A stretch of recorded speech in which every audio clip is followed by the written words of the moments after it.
Halo semuanya, saudaraku. Hei, narik kabar nih. Balap. Itu bahasa Dayak, saudaraku. Ya itu aja bisanya saya. Oke. Hari ini kita bahas Daud. Kita akan rally Daud. Daud ini punya rasa yang saudara gak pernah nyangka. Ini orang punya rasa yang sangat dalam. Tapi orang ini orang yang gampang terluka. Tapi orang ini gampang jatuh hati, jatuh kasih atau mengasihi. Kenapa saudaraku? Kita udah belajar Daud. Dalam dosa aku dikandung ibuku.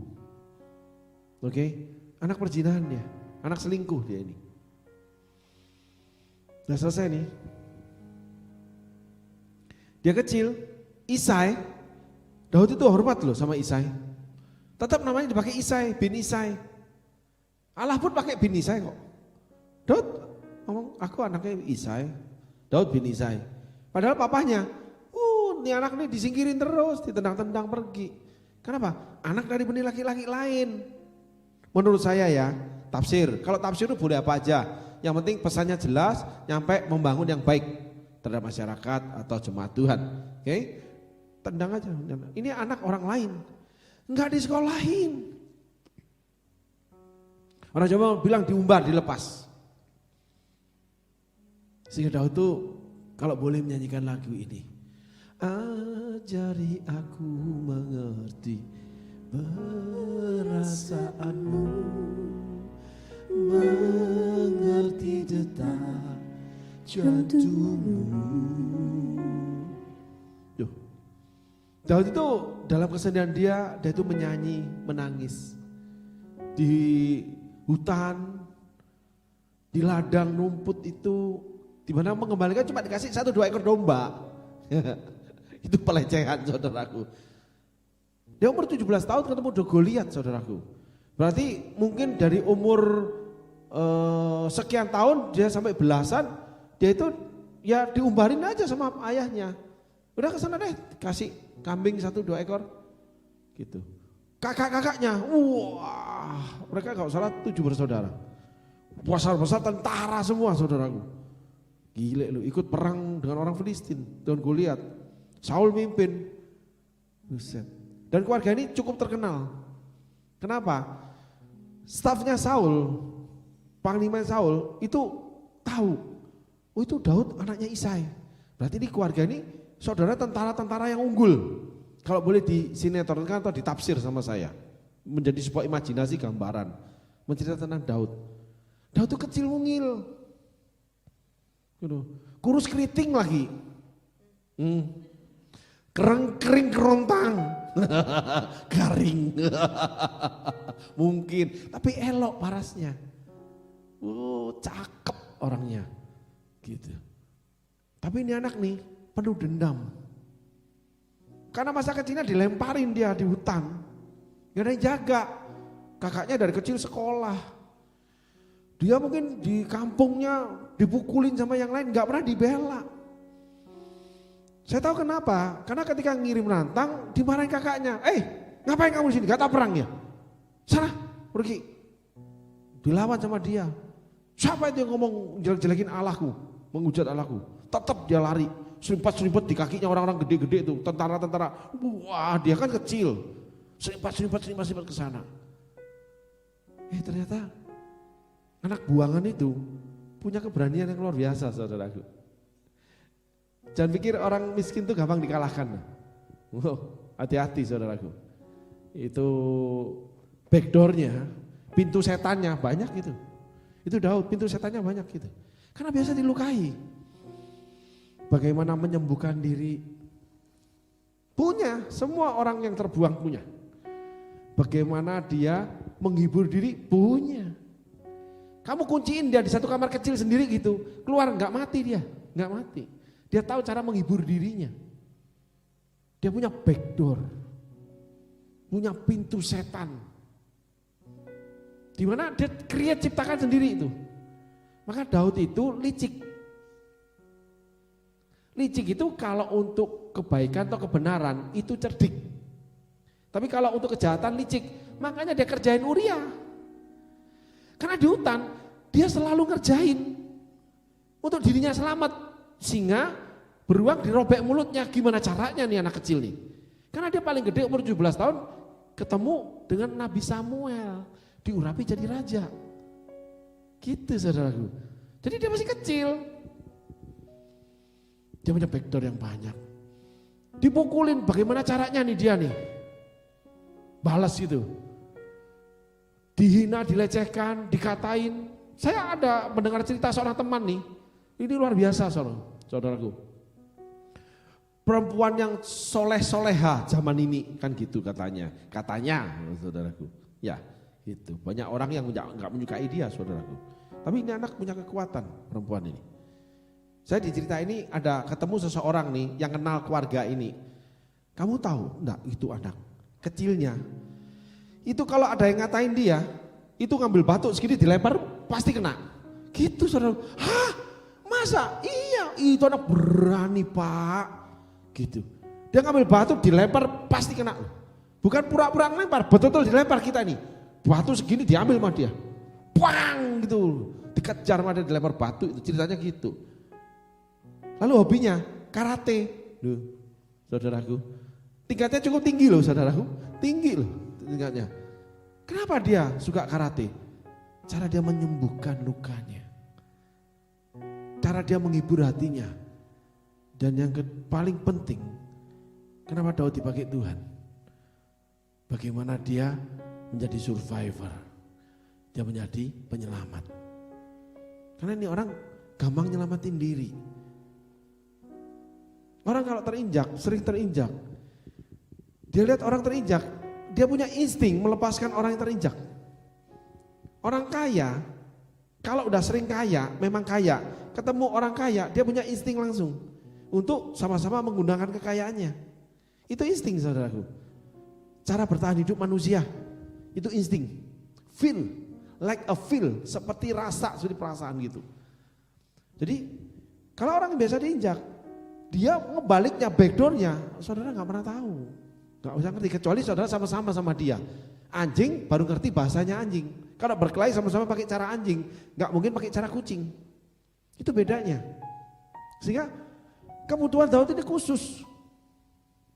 Dia punya rasa itu khusus, dalam banget. Makanya di Alkitab hanya satu orang biasa yang punya karunia kenabian. Yang menulis Alkitab tentang rasanya itu sama Tuhan. Cuman satu. Nabi yang lain ceritakan tentang Tuhan. Kalau Daud enggak, dia ceritakan rasanya dan rasa Tuhan. Waduh, romantis banget Daud itu. Tapi kalau perilakunya, ya sudah, jangan ditanya deh, kita akan bahas juga itu. Nakal. Waduh, liciknya. Pinternya, tapi kalau udah menyerah, setianya, kepalanya dikasih. Karena dia selalu main rasa. Ajari aku mengerti perasaanmu.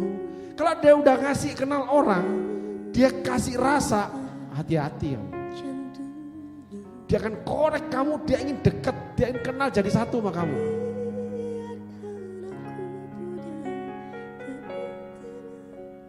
Karena Daud ini orang melankolis yang terluka. Sehingga kalau ada teman yang sama, itu menjadi pelindung buat dia, hangat dia ini. Masalah Daud seumur hidupnya gak ada yang bisa menghangatkan dia. Ada satu, namanya Batseba. Kenapa Daud ngotot mau ngawinin Batseba?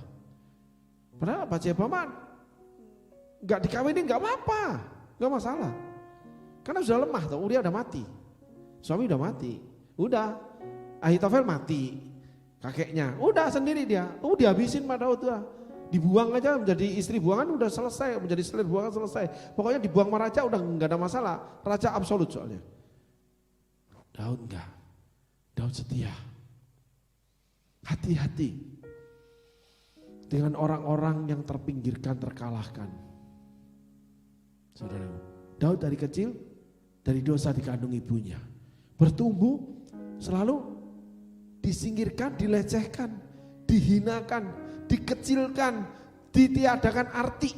Itu Daud. Sama kakaknya.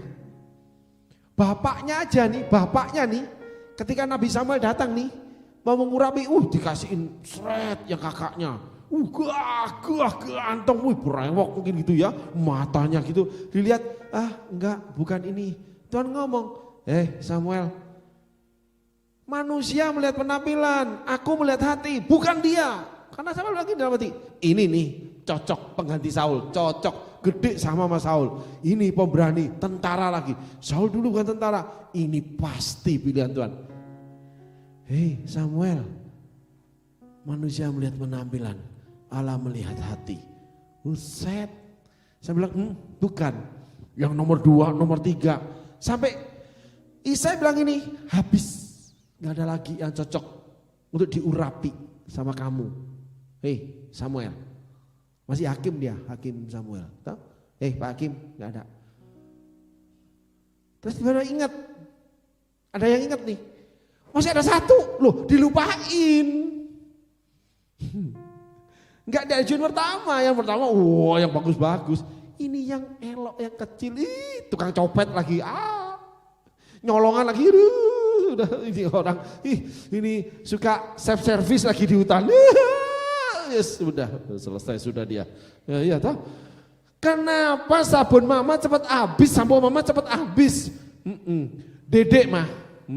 Yang adik kecil kena terus ini. Karena memang disingkirkan, papa datang, kamu ini ya, udah kena. Padahal Daud belum mandi juga belum. Gitu loh. Selalu jadi sasaran kemarahan dia. Maka enggak diperhitungkan. Hati-hati. Orang yang tidak diperhitungkan itu punya karakter khusus. Apabila dia tumbuh seperti Daud dan dipilih Allah, ini alat pilihan yang khusus dari Allah. Tapi kita boleh belajar dengan sejuta kesalahan Daud. Kenapa sih Allah pilih Daud? Saul lambang kegagahan, Daud ini lambang kecurangan, lambang kesalahan, lambang dosa. Tapi kenapa Allah itu letakkan dari biji mata? Anda kagum dengan Daud dari cerita, Daud begini, mengangkat busur, cerdik, begini, dia begini, hebat, iya. Nggak tahu isinya. Catatan Allah merah semua untuk dia itu. Tapi kenapa dicintai Allah? Karena Daud selalu menyatukan diri dengan rasa.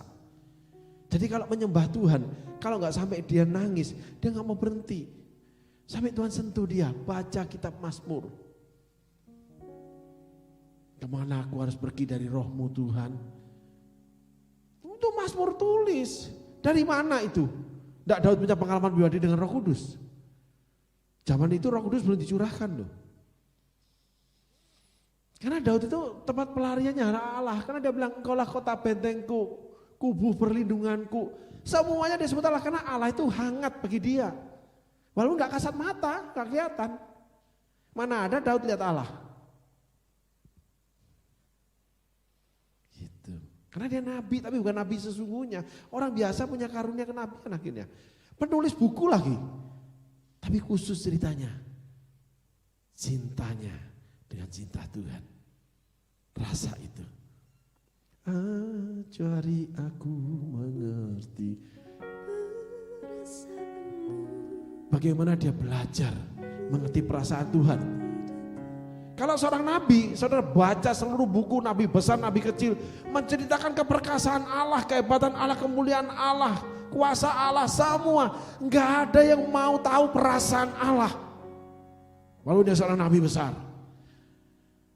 Enggak ada perkataan penyesalan mereka untuk Allah dan tidak ada penyesalan Allah untuk manusia yang enggak ditulis oleh Daud. Mereka dua nih, Allah dan Daud ini punya hubungan intim yang luar biasa dari perasaan. Karena Daud menyerahkan perasaannya kepada Tuhan. Dengan kecapi. Ajari aku mengerti perasaanmu. Mengerti detak jantungmu. Biarkan aku punya keintiman hanya denganmu, sampai kau dapati hatiku.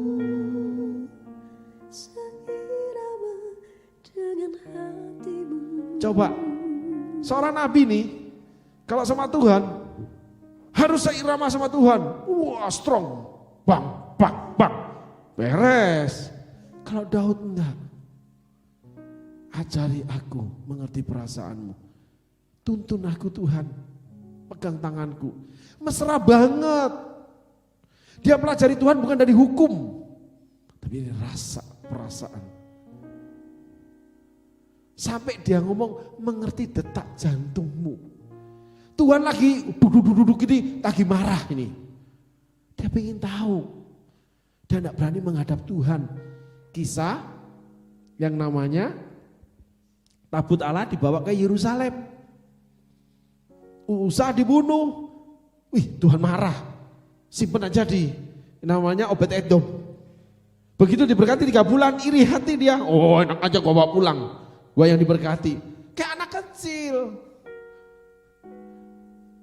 Tidak laku seperti anak kecil ini, dialah pemilik kerajaan Allah. Yesus ngomong itu di perjanjian baru, saudaraku. Daud sudah lakukan dulu itu, waktu zaman Obed-Edom, beri kemuliaan buat Tuhan. Ya, padahal, itu anak liciknya, jebak temennya, karena dia besok jebak temennya, dia jebak Uria. Dia main sama temennya, dijebak temennya, kebentur kepalanya, dimakan beruang kali. Karena kesal dia sama temennya. Dikerjain kayak Uria. Kan dewasa itu bertumbuh dari anak-anak. Kan ini galeri penyimpanan data yang membentuk yang namanya perilaku. Masa kecil, makanya hati-hati kalau punya anak kecil. Jangan diajari macam-macam, jangan punya pengalaman yang enggak-enggak. Itu terakumulasi gedenya jadi monster dia. Monster seks, monster uang, monster segalanya. Karena orang tua salah mendidik anak. Karena ini galeri. Dan terakumulasi nih, bertumpuk di sini. Perilakunya nggak akan jauh. Buah nggak akan jatuh, nggak akan jauh dari pohon. Bahkan ditambahkan, kenapa? Gua nggak gitu amat, anak gua kenapa lebih dari gua ya? Terakumulasi dia. Gitu. Ternyata Daud ini dilempar sama Isai, dianiaya sama Isai, dia lempar Uria, dia aniaya Uria. Gitu. Punya rasa khusus dia. Yang selalu menjadi jalan tol buat dia. Jadi dia alami apa dia keluarkan, dia alami apa dia keluarkan. Itu Daud, sebenarnya polos banget nih anak nih. Otaknya licin. Kenapa? Sehari-hari bagaimana dia harus survive hidup. Jadi seorang pejuang sejati itu licin. Saya kasih tahu saudara. Jangan lihat orang kaya itu polos. Enggak, licin. Karena dia bisa kaya karena dia survive. Bagaimana mempertahankan hidup, bagaimana punya backdoor, punya pintu setan. Saya punya pengalaman saudaraku. Saya dijemput orang kaya nih. Ya, dia bangun rumah nih, dibeli. Saya tinggalin rumahnya. Lalu dia belajar firman dari saya, dijemput saya ke kelompok kita 12 orang lah kurang lebih. Ngobrol nih. Wah, dia ada ngobrol dengan penuh emosi. Orangnya baik hati orangnya sebenarnya. Tapi saat itu salah dia. Dia mulai ngomong ini A, B, C, D, pendeta A, pendeta B, pendeta C gitu. Ya saya bukan penggemar pendeta, saudara. Enggak. Saya normal aja. Gitu, saya dengerin aja. Cuma saya bilang cuma satu sama dia akhirnya. Saya bilang, bentar. Apakah engkau bayar pajak dengan benar? Alkitab ngomong loh. Berikanlah Kaisar haknya Kaisar. Bayar pajak enggak? Benar enggak? Diam dia, tutup mulut dia langsung. Narai kabar. Hah? Balap kah? Halo, damangkah maneh? Ngebacot doang maneh. Iya teh, nyalahin batur, nyalahin hamba Tuhan. Mana teh bener, kumaha tuh? Diam dia. Tusuk aja mas saya dari sana. Mau gimana juga, aku kan hamba Tuhan juga saudaraku. Kesel juga gue lihat ini orang sok banget sih. Walaupun lu baik gimana, dasar pelit mati kena sirosis dia, kanker hati dia kenanya. Rumah luar biasa, di atas tuh bukit doa, rumah tuh di atas tuh kayak suatu ruangan kecil gitu saudaraku, lantai 4, enggak lantai 5. Rumahnya tuh di tempat nomor 1 yang sekarang saya tinggal ini. Tapi di daerah satunya dia. Waduh, saya pernah bilang, ini ruang doa. Kalau jam 4 pagi naik berdoa, subuh, ajari aku, nyanyi dia, doa sampai jam 6. Jadi wakil gembala gereja besar. Gua ketok, kepalanya ketok gini aja. Brengsek lu ah. Orang yang tertolak itu punya keberanian khusus. Karena dia biasa ditolak, dia nggak pandang penerimaan. Jadi kalau saudara ketemu orang gagal, hati-hati. Pikir saudara dihargai dia. Enggak. Dia cuma dapat keuntungan dari saudara. Baru dia mau terima itu. Itu pengalaman saya sekolah nih. 7 bulan, 8 bulan. Ya ini sudah. Ini pengalamannya saya. Oh ternyata aku ketemu Simon semua. Sama kita Simon ya. Gitu. Iya, si monyet. Sama aku juga monyet soalnya. Lah Tuhan yang ngomong kamu tuh monyet. Monyet kan gitu, nyuri buah, lari, nganceling kemana, kan gitu. Memang begitu saudaraku. Karena masa kecil kami yang rusak. Daud dirusak orang tuanya. Memang dia lahir dari benih perselingkuhan, tapi Allah panggil Daud. Sehingga Daud menulis gini, dari dalam perut ibuku kamu menenun aku. Jadi pribadinya itu dibentuk sama Tuhan memang. Daud ngerti sampai sini loh. Luar biasa dia. Allah share sama dia. Dan Yeremia tulis. Nabi besarnya tulis itu. Halo. Ajari aku. Angkat tanganmu. Engkau yang kalah, engkau yang salah. Engkau yang gagal, tertinggalkan, yang dikucilkan, yang jelek, yang elek, yang bejat, rusak, durjana lah. Ingat, Allah tenun kamu di perut ibumu. Kamu pribadi khusus, punya pribadi unik. Tuhan ajar kita melalui namanya Daud. Simon ini, termasuk saya, si monyet. Orang lagi makan diambil, monyet kan begitu. Senangannya ngambil kutu temennya. Kalau ada apa-apa ribut, rame, rame semua itu monyet semua saudaraku. Biarkan aku punya keintiman hanya denganmu sampai kau dapati hatiku.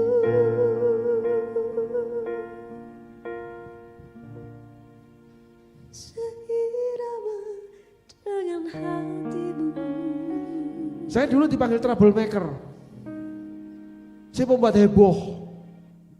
Sampai sekarang.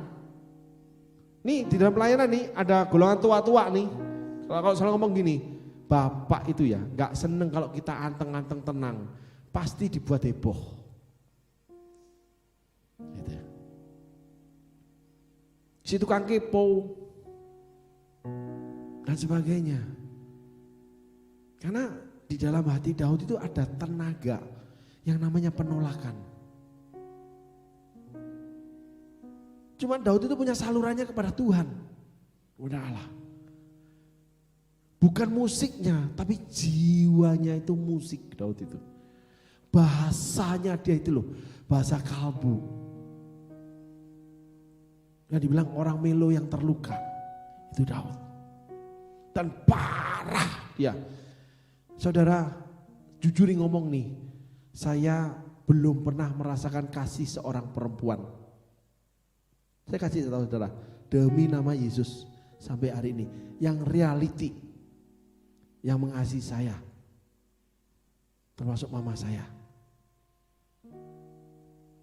Saya kasih tahu saudara, tragis, runyam hidupku ini. Pastor yang khotbah seperti gini loh, yang pelayanan kayak orang gila, runyam di dalamnya nih, tragis. Belum pernah merasakan kasih seorang perempuan yang sungguh mengasihi saya. Saya cuma punya hari ini satu yang tidak berharap kasih dari saya. Kakak saya yang tertua. Dia sangat mengasihi saya.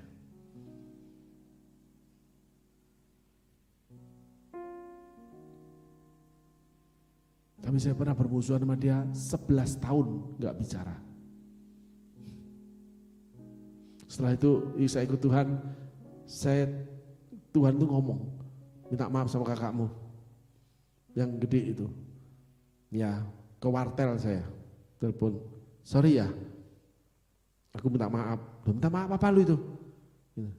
Disuruh Tuhan minta maaf. Ya sudah gitu. Ya kami kalau ketemu tuh kayak Tom and Jerry gitu. Tapi pelan-pelan Tuhan rajut. Kasihnya betul-betul tulus dia sama saya. Tapi kalau perempuan, real perempuan yang menjadi perempuan bagi saya nggak ada. Kalau kakak saya jadi seorang orang tua buat saya. Halo,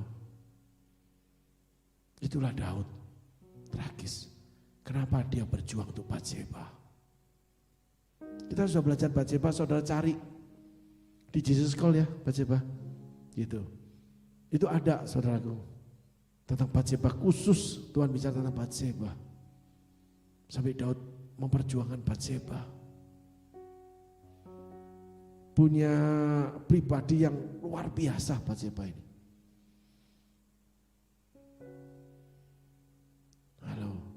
Daud punya istri yang bijaksana, punya istri yang kuat, pengusaha, macam-macam anak raja. Tapi kecantol dengan perempuan sederhana yang dikawin sama panglima tua. Terus panglimanya dibunuh, dikawin sama Daud. Yang sudah dikawin orang, dirampas sama Daud. Yang membuat dia itu harus berkelahi, berhantam-hantaman dengan anaknya sendiri, calon putra mahkota yang namanya Absalom. Dan dia terus menikah, terus diteruskan sampai menikahi Batseba. Karena Batseba menjadi seorang perempuan bagi Daud. Menghamba, meletakkan mahkota. Ada belasan kelebihan Batseba yang saya sudah pernah terangkan. Enggak ngelawan terhadap suami. Menghormati betul-betul seorang perempuan bagi Daud. Kalau saudara bikin keseimbangan Amsal 31. Perikop yang terakhir tentang perempuan. Itu saudaraku. Itu ada banyak ditulis tentang perempuan yang diinginkan laki-laki. Saudara mungkin satu aja gak dapat kali ya. Itu banyak itu ayatnya itu. Itu betul-betul perempuan yang diinginkan laki-laki. Karena Alkitab yang tulis. Daud hidup menikah. Awal pernikahan pertama nih. Ceritanya Daud masih prewong kali ya. Masih virgin Daud ini ya. Kawin dengan Mikal. Anaknya Saul nih sama-sama perawan nih. Dua-duanya nih. Kecewa dia. Ternyata dihina sama anak Saul. Dilecehkan karena dia seorang gembala kambing domba. Hati-hati ya yang miskin. Cari suami, cari istri kaya. Diinjak loh. Beda kasta bro. Ya. Kecuali kamu punya kelebihan. Yang menguntungkan itu. Ya gimana gak beda kasta. Anak dokter ngambil sekolah spesialis. Yang satu anak orang kampung. Kerja jadi supervisor manajer pemasaran, ditinggal bertahun-tahun tuh. Yang satu di Jakarta rumah sakit hebat, nangani artis-artis, cerita soalnya. Yang satunya di Bali, suaminya ditinggalin, sibuk karena memang pinter istrinya, dokter spesialis di Jakarta, rumah sakit top Jakarta itu. Ngapain rumah tangga dengan itu bro? Emang lu mau cepitin pintu? Sampo habis semua tuh. Ya. Cinta, makan beling lu. Makan beling cinta lu. Kalau Daud enggak.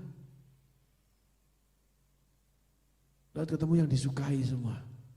Tapi pernikahan pertamanya gagal total.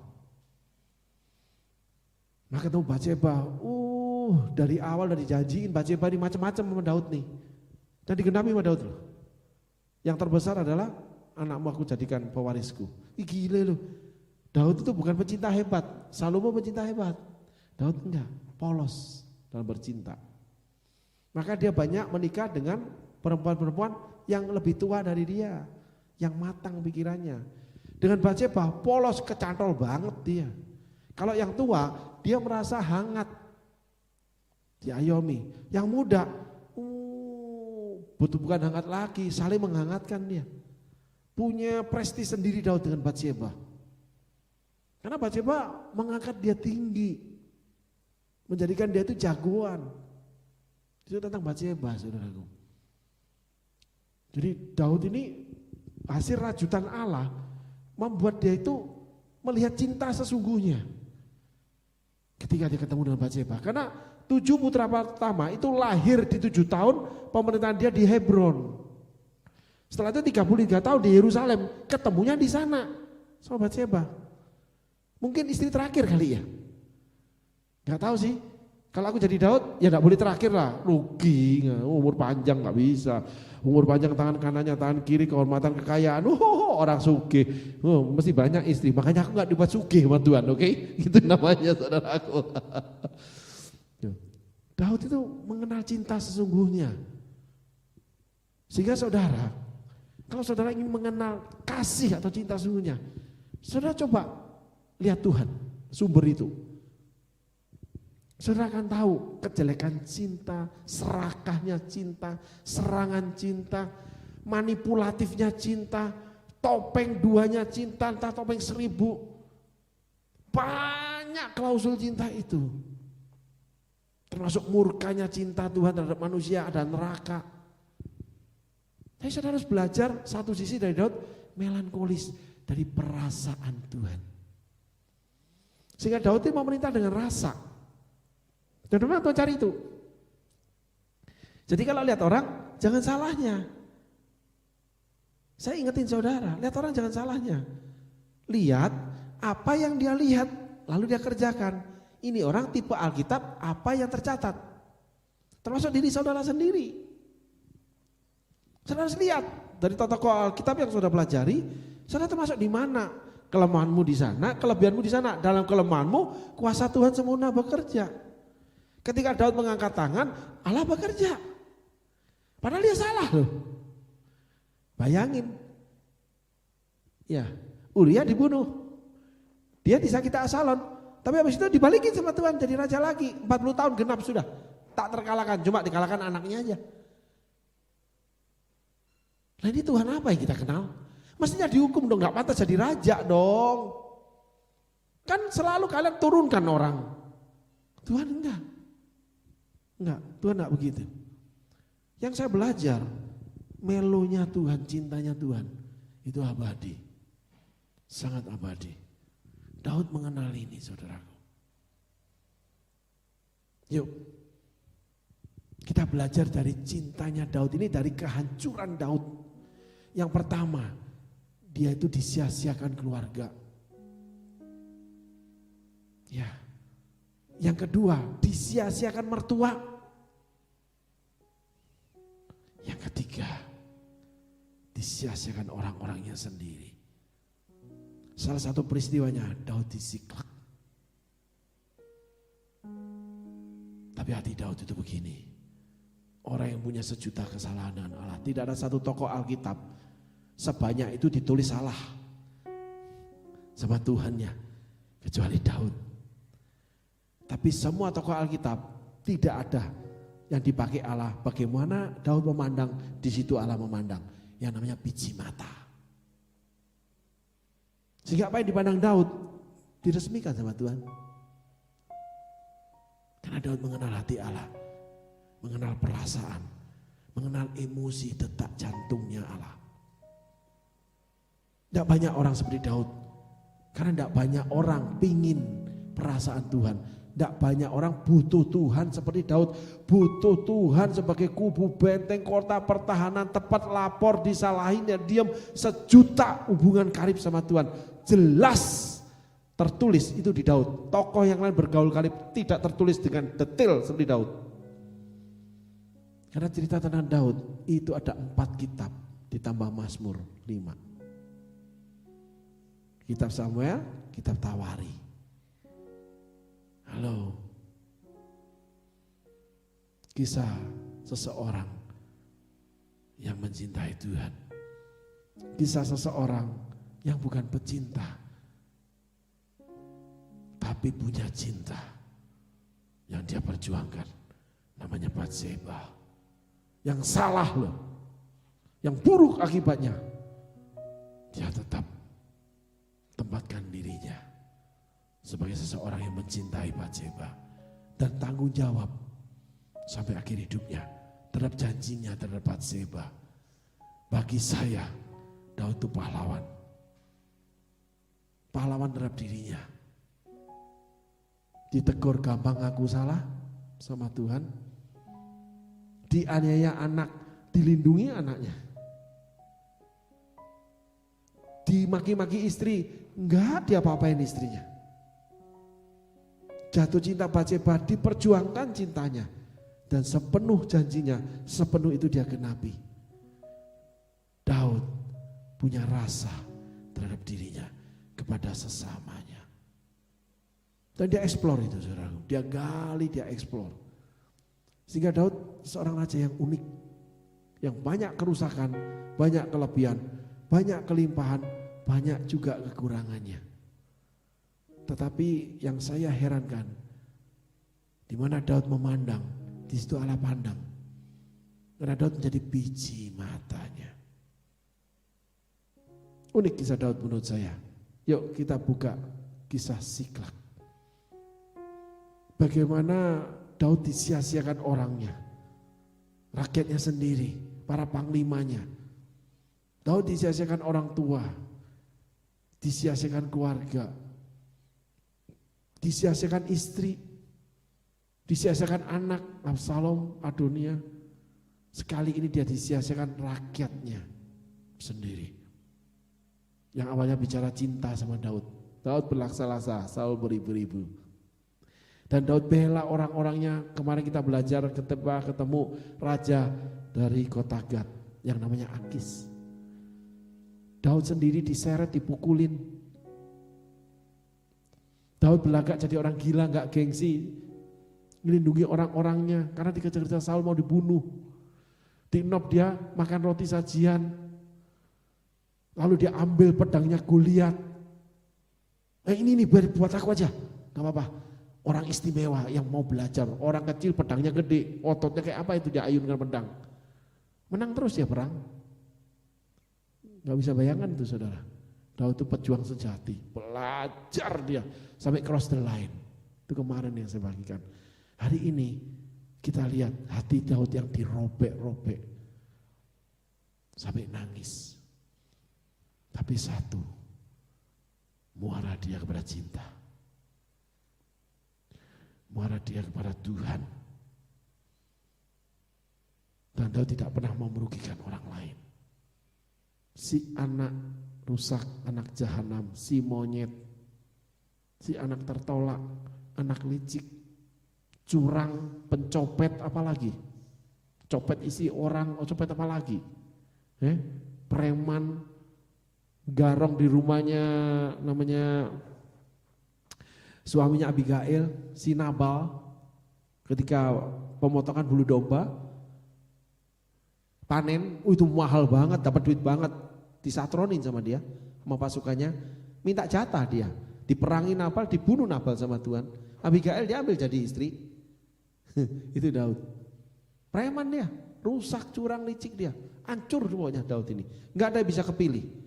Hati-hati, orang seperti itu bisa menjadi biji mata Tuhan. Mari kita mulai baca tentang Siklak. 1 Samuel pasal 30 ayat 1 hingga 31. Ketika Daud serta orang-orangnya sampai ke Siklak pada hari yang ketiga, orang Amalek telah menyerbu tanah Negeb dan Siklak. Siklak telah dikalahkan oleh mereka dan dibakar habis. Perempuan-perempuan dan semua orang yang ada di sana, tua dan muda, telah ditawan mereka dengan tidak membunuh seorang pun. Mereka menggiring sekaliannya, kemudian meneruskan perjalanannya. Ketika Daud dan orang-orangnya sampai ke kota itu, tampaklah kota itu terbakar habis, dan istri mereka serta anak mereka yang laki-laki dan perempuan telah ditawan. Lalu menangislah Daud dan rakyat yang bersama-sama dengan dia itu dengan nyaring, sampai mereka tidak kuat lagi menangis. Juga kedua istri Daud ditawan, yakni Ahinoam, perempuan Yizril, dan Abigail bekas istri Nabal orang Karmel itu. Dan Daud sangat terjepit karena rakyat mengatakan hendak melempari dia dengan batu. Seluruh rakyat itu telah pedih hati, masing-masing karena anaknya laki-laki dan perempuan. Tetapi Daud menguatkan kepercayaannya kepada Tuhan Allahnya. Lalu Daud memberi perintah kepada Imam Abiatar bin Ahimelek, "Bawalah efod itu kepadaku." Maka Abiatar membawa efod itu kepada Daud. Kemudian bertanyalah Daud kepada Tuhan, katanya, "Haruskah aku mengejar gerombolan itu? Akan dapatkah mereka aku susul?" Dan ia berfirman kepadanya, "Kejarlah, sebab sesungguhnya engkau akan dapat menyusul mereka dan melepaskan para tawanan." Lalu pergilah Daud beserta ke-600 orang yang bersama-sama dengan dia, dan sampailah mereka ke sungai Besor. Sementara orang-orang yang mau tinggal di belakang berhenti di sana, maka Daud melanjutkan pengejaran itu beserta 400 orang. 200 orang yang terlalu lelah untuk menyeberangi sungai Besor itu berhenti di sana. Kemudian mereka menemui seorang Mesir di padang lalu membawanya kepada Daud. Mereka memberi dia roti lalu makanlah ia. Kemudian mereka memberi dia minum air. Dan memberikan kepadanya sepotong kue ara dan 2 buah kue kismis. Dan setelah dimakannya ia segar kembali sebab ia tidak makan dan minum selama 3 hari 3 malam. Kemudian bertanyalah Daud kepadanya, "Budak siapakah engkau dan dari manakah engkau?" Jawabnya, "Aku ini seorang pemuda Mesir, budak kepunyaan seorang Amalek. Tuanku meninggalkan aku karena 3 hari yang lalu aku jatuh sakit. Kami telah menyerbu tanah Negeb orang Kreti dan daerah Yehuda dan tanah Negeb Kaleb, dan Ziklag telah kami bakar habis."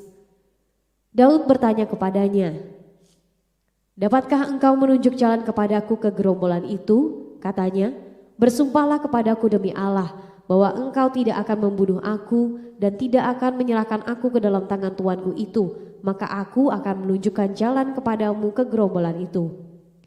Ia menunjuk jalan kepada Daud ke sana, dan tampaklah orang-orang itu berpencar-pencar di atas seluruh daerah itu sambil makan, minum dan mengadakan perayaan karena jarahan yang besar yang telah dirampas mereka dari tanah orang Filistin dan dari tanah Yehuda. Dan pada keesokan harinya Daud menghancurkan mereka dari pagi-pagi buta sampai matahari terbenam.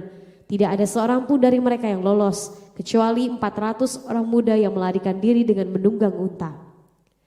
Daud melepaskan semua apa yang dirampas oleh orang Amalek itu. Juga kedua istrinya dapat dilepaskan Daud.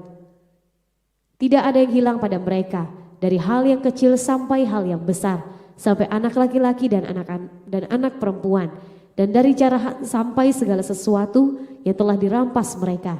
Semuanya itu dibawa Daud kembali. Daud mengambil segala kambing, domba dan lembu, semuanya itu digiring mereka di hadapannya serta berkata, "Inilah jarahan Daud." Ketika Daud sampai kepada ke-200 orang yang telah terlalu lelah untuk mengikuti Daud, yang telah dibiarkannya tinggal di dekat sungai Besor, maka keluarlah orang-orang ini menyongsong Daud dan menyongsong rakyat yang bersama-sama dengan dia. Daud mendekati orang-orang itu dan memberi salam kepada mereka. Kemudian mulailah berbicara semua orang jahat dan orang dursila di antara orang-orang yang ikut pergi bersama-sama dengan Daud itu, katanya, "Karena mereka tidak ikut pergi bersama-sama dengan kita, janganlah kita berikan kepada mereka apa-apa dari jarahan yang kita selamatkan itu, kecuali kepada masing-masing mereka istrinya dan anak-anaknya. Itu boleh mereka bawa dan biarlah mereka pergi." Tetapi Daud berkata, "Janganlah kamu saudara-saudaraku berbuat demikian dengan apa yang diberikan Tuhan kepada kita, sebab ia telah melindungi kita dan menyerahkan ke dalam tangan kita gerombolan yang menyerang kita. Siapa yang mau mendengarkan kamu dalam perkara ini? Sebab bagian orang yang tinggal di dekat barang-barang adalah sama seperti bagian orang yang pergi berperang. Itu akan dibagi sama-sama." Dan demikianlah halnya sejak hari itu dan seterusnya. Hal itu ditentukannya menjadi ketetapan dan peraturan bagi orang Israel sampai sekarang. Ketika Daud sampai ke Ziklag, dikirimnyalah sebagian dari carahan itu kepada para tua-tua di Yehuda, kepada teman-temannya dengan pesan, inilah pemberian kepadamu dari carahan yang dirampas dari musuh Tuhan. Yakni kepada yang di Betel, kepada yang di Ramot di tanah selatan, kepada yang di Yatir, kepada yang di Aror, kepada yang di Sifmot, kepada yang di Estemoa, kepada yang di Rakal, kepada yang di kota-kota orang Yeramel, kepada yang di kota-kota orang Keni, kepada yang di Horma, kepada yang di Bor-Asan, kepada yang di Atak, kepada yang di Hebron, dan kepada segala tempat di mana Daud dengan orang-orang yang mengembara. Ya, coba kita lihat saudaraku. Ayat 1. Ketika Daud serta orang-orang yang sampai ke Ziklag pada hari yang ketiga, orang Amalek telah menyerbu tanah Negeb dan Ziklag. Ziklag telah dikalahkan oleh mereka dan dibakar habis. Ayat kedua, perempuan-perempuan dan semua yang ada di sana tua dan muda telah ditawan mereka dengan tidak membunuh seorang pun. Mereka menggiring sekaliannya kemudian meneruskan perjalanannya. Yang ketiga, ketika Daud dan orang sampai ke kota itu, tampaklah kota itu terbakar habis dan istri mereka serta anak mereka yang laki-laki dan perempuan telah ditawan. Lalu menangislah Daud dan rakyat bersama dengan dia dengan nyaring sampai mereka tidak kuat lagi menangis. Jadi ceritanya Daud itu pergi berperang. Daud itu orang yang rajin, saudaraku. Daud ini orang yang dalam keadaan sesulit apapun, segala kerjaan dia kerjakan sampai dia tercebur dalam pekerjaan preman, yaitu dengan namanya dia menyatronin si Nabal, suami Abigail, juragan domba yang lagi musim memotong domba, itu nanti bulunya dijual tuh mahal, jadi jaket, saudaraku, jadi ini baju hangat. Karena di daerah Timur Tengah itu ada musim dingin kalau di Israel ya. Saya pernah ke Bethlehem itu lagi dingin musimnya, saudaraku. Ke Hermon saya pernah naik itu salju, saudaraku. Jadi ke Israel itu ada musim dinginnya. Nah, di sana Nabal ini juragan. Disatronin Daud sama pasukannya nih, yang 30 tua-tua dengan orang-orang yang habis kena utang dan sebagainya, masalah keuangan. Akhirnya Nabal bangkit ngelawan Daud, tapi Nabal dibunuh Tuhan. Jadi gitu. Sehingga Daud ini, tolong ayat 1, saya akan sambung dari situ. Nah, Daud ini orang yang rajin, saudaraku. Kerja apapun terus dia ini orang yang karena nggak sekolah, dia nggak intelektual kayak Saul, dia itu banyak yang dia langgar. Kenapa Tuhan tuh ampuni? Karena spirit Daud, hati Daud, jiwanya Daud enggak terbentuk, saudaraku. Sampai dia jadi raja enggak terbentuk itu. Namanya santun. Daud itu orangnya halus, tapi nyelekit. Gitu. Apalagi kalau bisa marah. Daud itu. Licik lagi. Gitu. Jadi memang enggak terbentuk dia. Yang terakhir Tuhan menghasut Daud, ya, iblis, setan pun kerjakan. Sehingga Daud menghitung pasukan, akhirnya orang Israel dibunuh. Itu yang terakhir yang tercatat, Daud dihukum sama Tuhan. Saya rencananya besok mau saya bawakan itu. Bagaimana Tuhan itu menghasut Daud. Saya pernah bawakan tapi berbeda kisah dengan ini, saya ingin bawakan spesial khusus untuk karakter Daud. Kita belajar di situ. Hari ini melankolis Daud ya, bagaimana perasaan Tuhan. Daud itu orang yang betul-betul unik, saudaraku. Ya, orang yang terlukai. Gitu. Nah, Daud ini rajin. Dia terus pergi entah menjara apa, rajin. Ayat 2.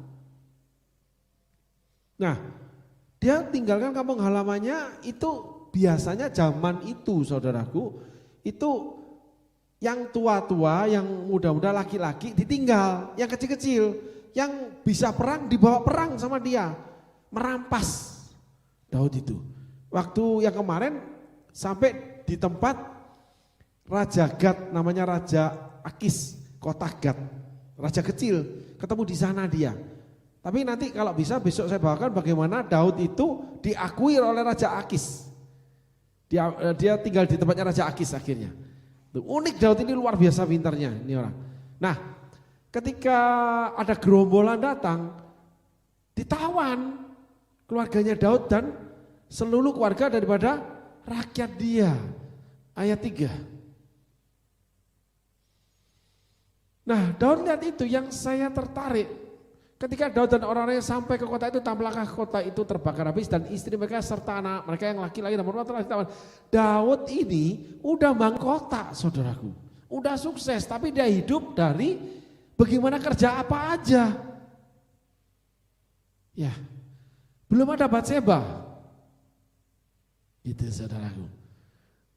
Nah, ketika sampai ke kota yang mereka tinggalkan, Daud nangis, seluruh kota ditawan. Gerombolan ini berarti ganas banget.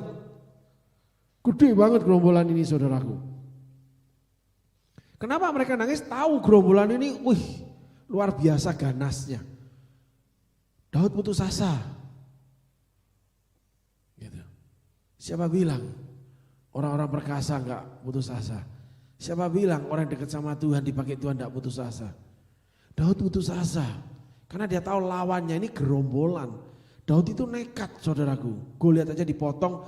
Tapi di sini dia menangis, saudaraku. Putus asa. Karena yang dihadapi bukan satu orang, gerombolan.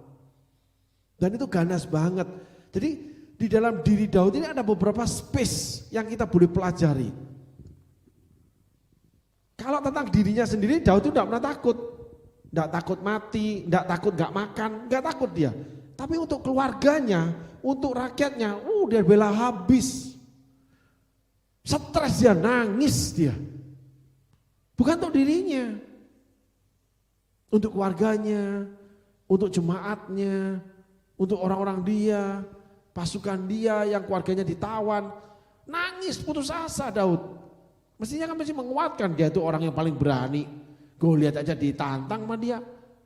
Gak mundur orang, karena ini dia sakit Daud. Ternyata di sini titik lemahnya Daud, yaitu jangan ganggu orang-orang yang dimiliki atau dikasih Daud. Itu Daud down banget ya, dia down banget itu. Ya, ini uniknya. Kisah orang yang tersakiti, tertolak dari masa kecil.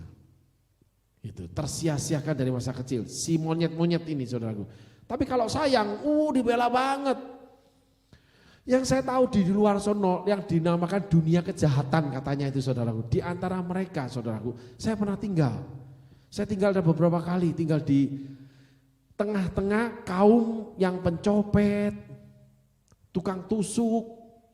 Pokoknya daerah merah deh. Saya kos di sana. Bawa anak, bawa istri. Tidak pernah sedetik pun kami diganggu. Apalagi mintain uang. Enggak ada. Enggak ada. Dimaki-maki enggak ada. Karena saya tinggal di antara kaumnya. Saya dianggap seperti mereka. Dan mereka itu punya brotherhood bahasanya. Ada kesetiaan. Kalau prajurit dengan prajurit itu no behind line. Sebentar tuh, jadi gini, tidak boleh ada orang tertinggal di belakang. Itu prajurit Kopassusnya Amerika itu begitu. Jadi kalau ada yang tertawan mereka akan ambil, tertembak mereka akan gendong bawa pulang. No left behind, no left behind, gitu. Nah di belakang dia, nah sama mereka ini. Jadi ketika saya di sana, punten mangga, gitu. Enggak ada diganggu, minta duit enggak ada. Cina nih, bini juga kelihatan Cina nih, gitu. Terus ketika saya muda bergaul sama mereka. Enggak ada kita saling menyakiti itu enggak ada. Kalau saling gengsi berkelahi bisa, tapi saling nyakiti enggak. Enggak saling nyakiti, bahkan dilindungi. Gitu. Tapi kalau si kaya dengan si kaya saling nyakiti, saling makan, saling hina. Itu biasa saudaraku. Karena saya hidup di dua dunia, dunia kaya dan dunia miskin. Semua udah saya rasain. dunia tertolak, dunia yang terlindungi saya udah rasain semua. Jadi kurang lebih tahulah buku kehidupan itu seperti apa sih, sekelumit demi sekelumit. Nah, akhirnya Daud, tolong ditayangkan firman-Nya. Nah, Daud ini tanda kutip menjadi preman nih. Dia, keluarganya, istri, anaknya, termasuk keluarga daripada orang-orang dia ditawan, nangis dia, down dia, breakdown, betul-betul down dia. Ayat selanjutnya. Ayat selanjutnya. Juga kedua istri Daud ditawan, yaitu Ahinoam perempuan Israel dan Abigail bekas istri Nabal orang Karmel itu. Ayat 6. Dan Daud sangat terjepit karena, nah ini bedanya. Istimewa Daud di sini, saudaraku. Salah satu yang membuat Daud cinta Batseba. Batseba tidak pernah melukai Daud, tidak pernah mengingkari Daud. Batseba ini kirim surat, aku udah telat 2 minggu. Apapun terjadi, Batseba itu nggak pernah protes sama Daud. Apa yang dibuat Daud, biarkan Daud buat. Dia cuma nunggu Daud. Itu Batseba. Sehingga ketika dinikahi Daud, dia mau nikah sama Daud. Ketika Uria mati, nangis dia, betul-betul nangis. Gitu. Karena Uria orang yang baik. Itu saudaraku. Beda usia jauh tapi Uria itu baik orangnya. Dinikahlah si Batseba, tetapi memang Uria kurang aktif sebagai suami. Banyak di tempat perang dia. Gitu. Sehingga si monyet datang nih, kerampas bini orang nih si monyet nih. Gitu, makanya lah bini jangan ditinggalin lama-lama. Tuh, dirampas sama monyet nanti loh. Ya, yang monyet-monyet juga jangan nyamperin tuh bini yang tinggal lama-lama tuh. Lu mah makan aja terus. Lanjut firman-Nya tadi. Dan Daud sangat terjepit karena rakyat mengatakan tidak melempari dia dengan batu. Coba saudara bayangin, dapat masalah karena hidup bersama-sama nih. Semuanya kena, gua juga kena nih. Tapi Daud dijepit loh. Bayangin. Jadi semua orang-orang dia, rakyat itu tunjuk dia. Kamu yang salah. Gila enggak itu? Coba. Pergi perang rame-rame dapat jarahan bagi terus. Itu Daud. Yang diuber-utang dibayarin. Yang punya masalah keuangan diselesaikan. Hidup terangkat terhormat. Ketika Daud bermasalah ditinggalin. Gila enggak itu? Ini Daud terjepit dia. Tolong firman-Nya. Karena rakyat mengatakan tidak melempari dia dengan batu. Giblik ini. Para pahlawan Daud loh, sampai kisah matinya Daud gak pernah perhitungkan itu. Gak pernah balaskan itu Daud. Ini seluruh, apa-apa ada semua itu di dalam tuh. Seluruh rakyat tidak melempari dia dengan batu. Coba, Daud sendiri nih, udah susah, semua susah, udah down nih, masih diinjek-injek sama rakyat sendiri. Ditolak oleh orang-orangnya sendiri loh, Daud ini. Lukanya kayak apa itu? Itu breaking down. Itu pecah berkeping-keping, saudaraku. Benar-benar berkeping-keping, hancur lebur Daud itu saat itu. Saya bisa bayangkan. Ya bisa bayangkan, saya ngalami kok. Betul-betul kayak bukan no hope ya, saudara. Kayak hopeless, jadi akhirnya gini, cuma gini loh, udahlah, gitu loh. Kalau no hope itu gini, nggak ada pengharapan tapi ya udah nanti gue mau buat lagi. Kalau ini enggak, dianggap kayak nggak pernah ada peristiwanya. Itu kamu sudah menjadi debu, hancur berkeping-keping. Jadi kita gini, saya mengalami sesuatu nih, saking pahitnya saya rasakan, saking saya tuh kalau inget tuh terus pahit. Bukan enggak mengampuni, enggak, itu konteks berbeda. Saya caranya apa? Saya anggap enggak pernah ada itu peristiwa. Selesai sudah, hopeless, minus pengharapannya, enggak pernah ada. Jadi kalau kenal, Nggak pernah tahu saya orang ini. Walaupun cuma, oh gimana Pak gitu, oh iya gitu. Jadi di dalam hati saya cuma tahu, siapa ya kamu ya gitu. Jadi dia ngomong apa itu bagi saya itu kayak lewat di telinga saya gitu. Nggak ada nyangkut di hati, di pikiran nggak ada. Orang itu udah nggak ada artinya buat saya. Betul-betul nggak ada artinya. Jadi kayak perkenalan saya dengan dia itu yang mungkin dalam banget kita hubungin itu sudah nggak pernah ada. Itu hancur berkeping-keping hatiku yang aku serahkan pada orang itu.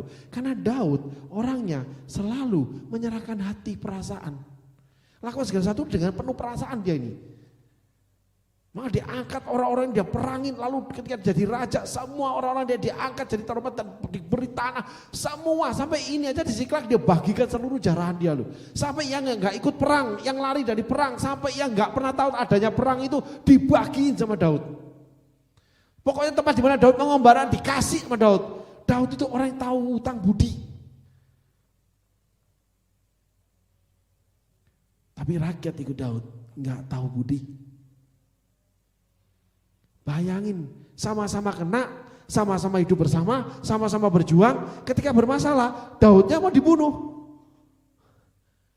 Sinting nggak saudara? Datang itu lagi susah nih.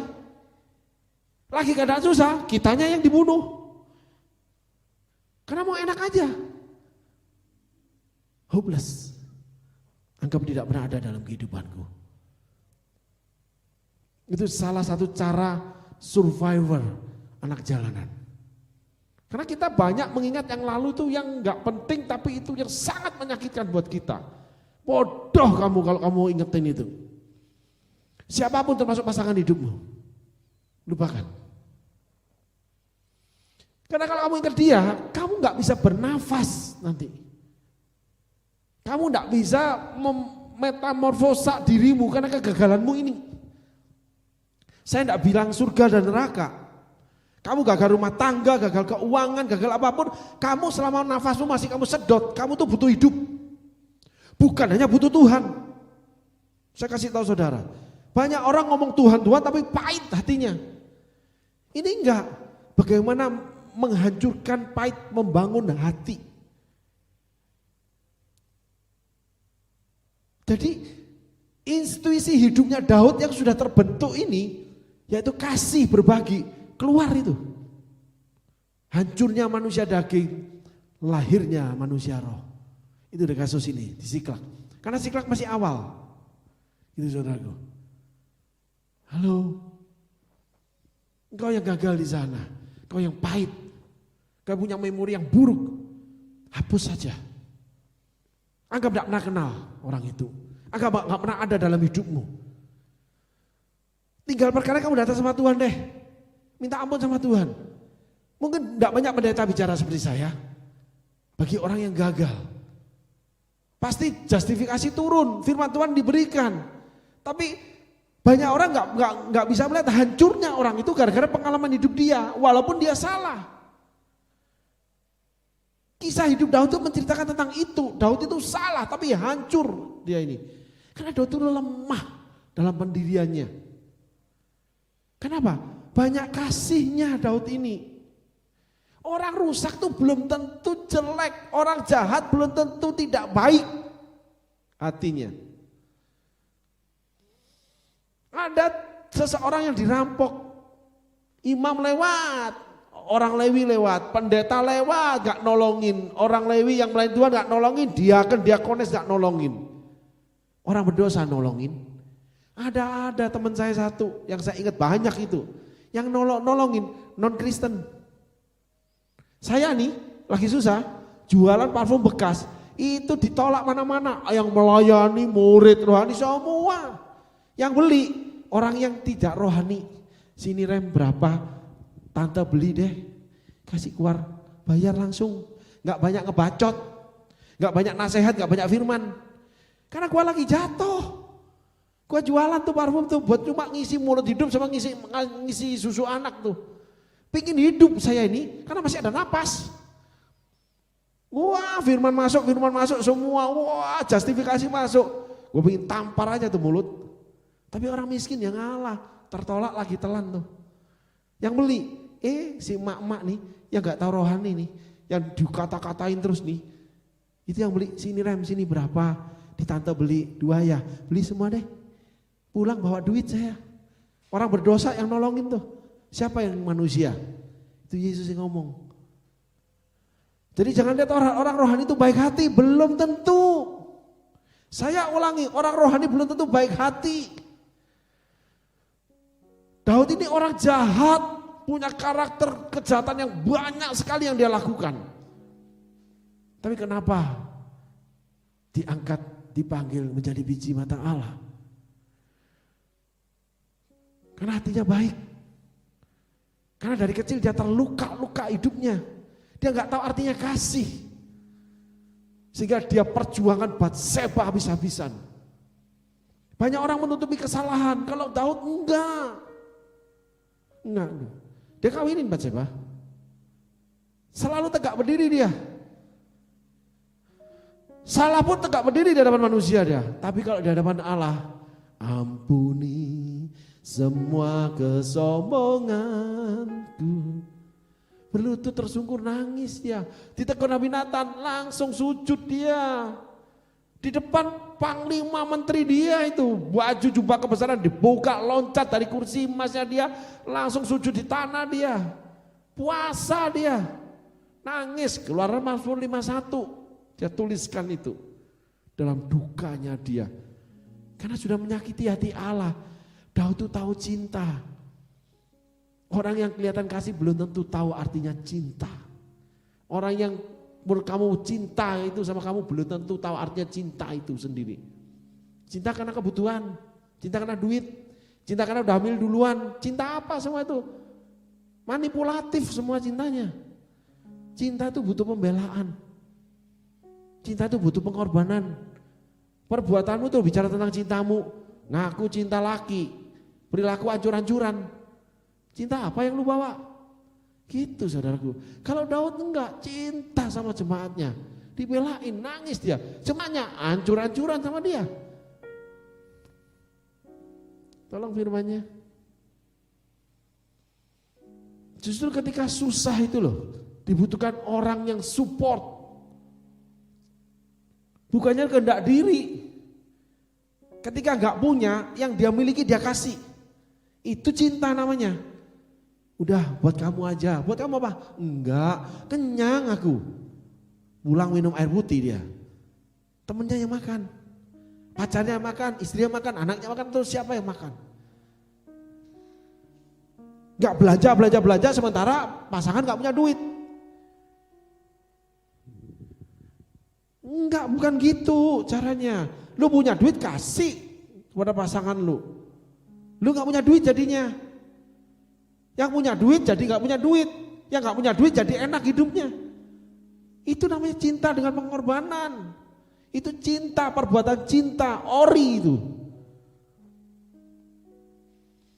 Seluruh rakyat itu telah pedih hati masing-masing karena anaknya laki-laki dan perempuan. Tetapi Daud menguatkan kepercayaannya kepada Tuhan Allahnya. Halo. Bukti cinta Daud itu di sana. Ada 2 yang Tuhan tunjukkan tentang bagaimana karakter Daud, cintanya kepada Allah dan cintanya kepada sesama. Salib Kristus itu sudah ada di hati Daud, walaupun karakternya masih amburadul. Kejahatan manusia dia lakukan kok. Ketika jadi raja toh, ini belum jadi raja, ini masih diuber-uber nih. Tapi Daud punya benih cinta, benih kebaikan. Dan dia hopeless, dia lupakan itu. Dia tidak pernah balas rakyat dia. Bahkan dia bagi-bagikan hasil dia. Cinta itu kayak ruang kosong, gak ada isi. Lu isi apa, kembali apa ke lu sendiri. Bukan dia yang kembaliin. Itu cinta, kalau orang kosong, masuknya A hilang, masuknya B hilang.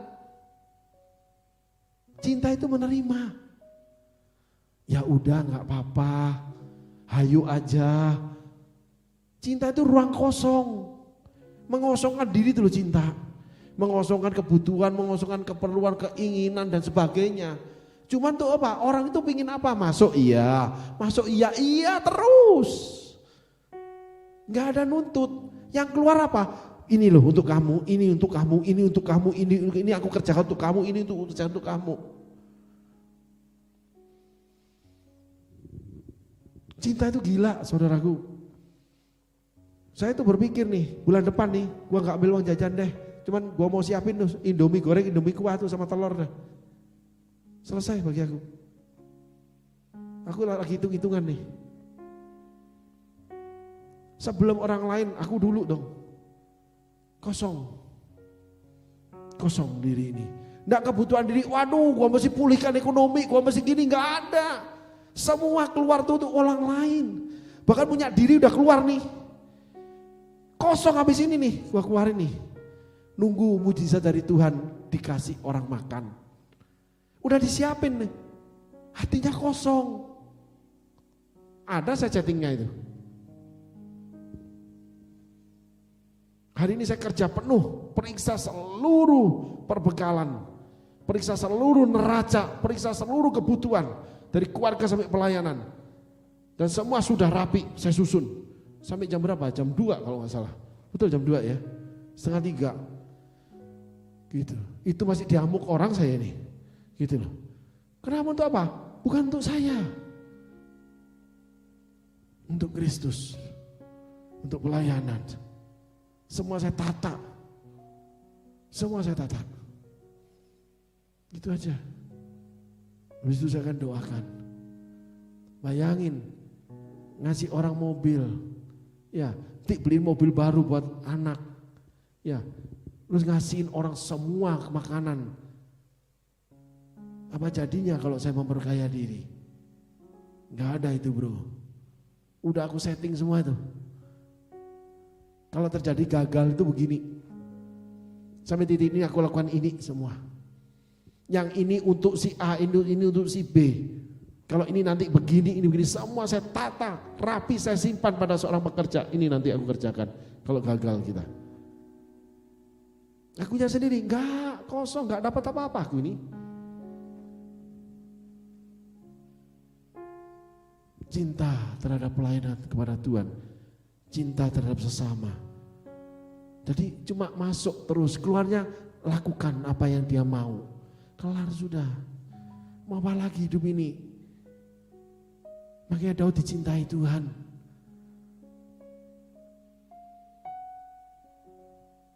Halo, dengan sejuta kesalahan Daud.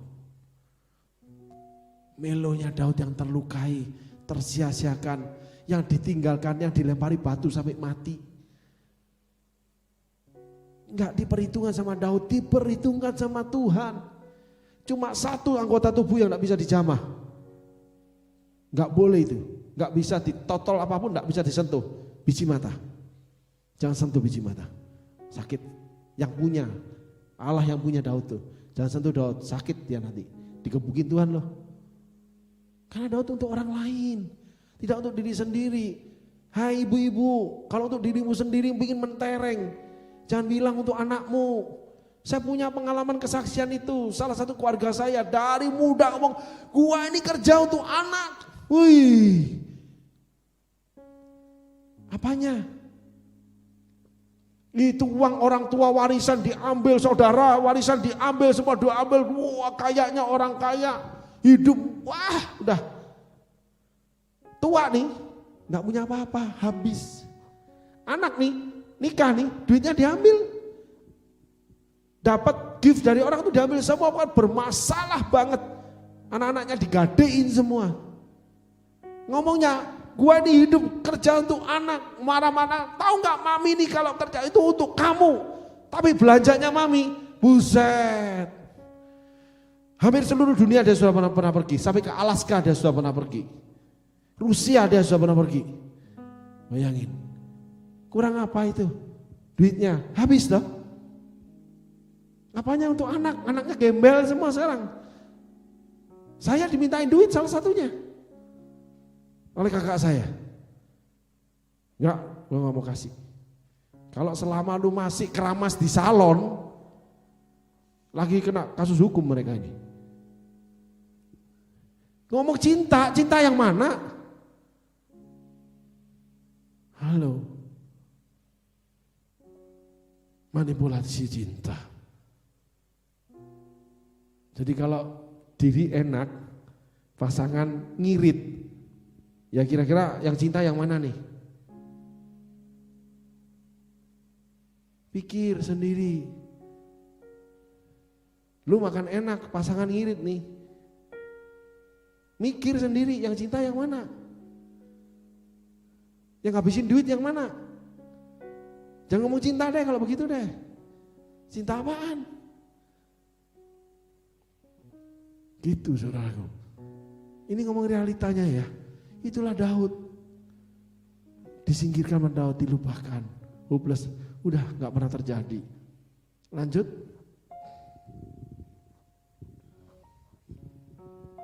Lalu Daud memberi perintah kepada Imam Abiatar bin Ahimelek, bawalah efod itu kepadaku. Maka Abiatar membawa efod itu kepada Daud. Efod itu tuh imam. Daud itu punya pergaulan sama Tuhan. Dia pakai efod, dianggap imam sama Tuhan. Itulah biji mata. Edan. Saudara kalau tahu hal ini, saudara tahu makna ini, wah saudara itu betul-betul dalam pergaulan sama Tuhan. Efod itu untuk imam, bukan untuk raja. Apalagi orang biasa, enggak boleh.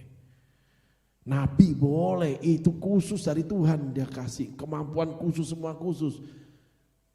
Baju efod namanya. Daud pakai baju efod, enggak dihukum Tuhan. Bagaimana cintanya Daud sama Tuhan. Untuk jemaat, ayat 8. Kemudian pertanyaan Daud kepada Tuhan, katanya, haruskah aku mengejar gerombolan itu? Akan dapatkah mereka kususul? Dan Tuhan berfirman kepadanya.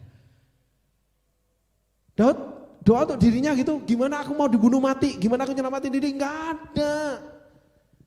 Dia kerjakan buat orang lain. Haruskah aku mengejar gerombolan itu? Akan dapatkah mereka kususul? Dan Tuhan berfirman kepadanya, kejarlah sebab sesungguhnya engkau akan dapat susul mereka dan melepaskan para tawanan. Langsung dijawab bro sama Tuhan. Ya doamu doa egois sih. Untuk dirimu sendiri sih, untuk keluargamu, untuk kenikmatanmu, untuk kesombonganmu, untuk dagingmu semua. Ada untuk orang lain, enggak ada. Tuhan gimana kuliah saya, Tuhan gimana saya, nanti masa depan saya gimana. Oh dasar Simon nih. Ya bisa bro begitu. Lihat Daud. Banyak kerusakan yang tidak sempat terbenahi oleh Allah. Tapi dari awal Daud punya benih-benih yang baik. Yang Allah terus tumbuhkan. Sehingga Daud menjadi biji mata Allah dengan segala kerusakannya. Jadi Anda di sana kalau merasa jahat atau dijahatkan, dicap penjahat atau apapun, ingat ada benih yang baik di dalam dirimu. Yang harus tumbuh terus dan Allah akan tumbuhkan itu menjadi yang baik buat kamu. Dan orang boleh melihat pemakaian Tuhan atas hidupmu. Beri kemuliaan buat Tuhan dong. Yuk, lanjut firman-Nya. Lalu pergilah Daud beserta 600 orang yang bersama-sama dengan dia.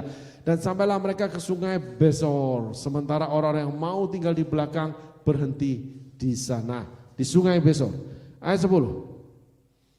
Maka Daud melanjutkan pengajaran itu beserta 400 orang, 200 orang yang terlalu lelah untuk menyeberangi sungai Besor itu berhenti di sana. Ayat 11. Kemudian mereka menemui seorang Mesir di padang lalu membawanya kepada Daud. Mereka memberi dia roti lalu makanlah ia. Kemudian mereka memberi dia minum air. Selanjutnya tolong dibacakan. Ayat yang ke-12. Dan memberikan kepadanya sepotong kue ara dan 2 buah kue kismis. Dan setelah dimakannya, ia segar kembali sebab ia tidak makan dan minum selama 3 hari 3 malam. Kemudian bertanyalah Daud kepadanya, budak siapakah engkau dan dari manakah engkau? Jawabnya, aku ini seorang pemuda Mesir, budak kepunyaan seorang Amalek. Tuanku meninggalkan aku karena 3 hari yang lalu aku jatuh sakit. Kami telah menyerbu tanah Negeb orang Kreti dan daerah Yehuda dan tanah Negeb Kaleb dan Ziklag telah kami bakar habis.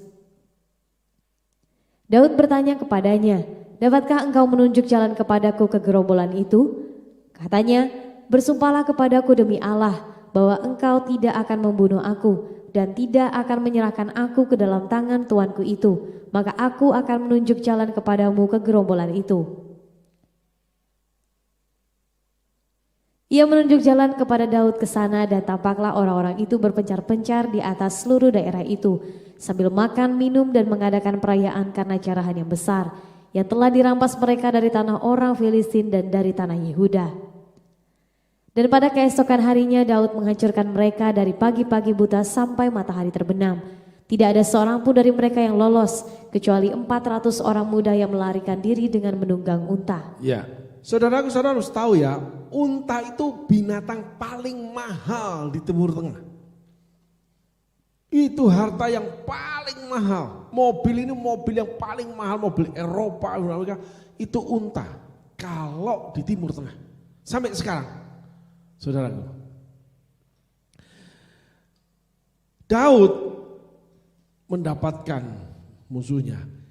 Coba lihat Daud ini orang yang rajin. Jadi teman-teman kamu ini yang udah kalah, orang terhilang, udah melarat, miskin, makan susah, hidup susah, malas lagi.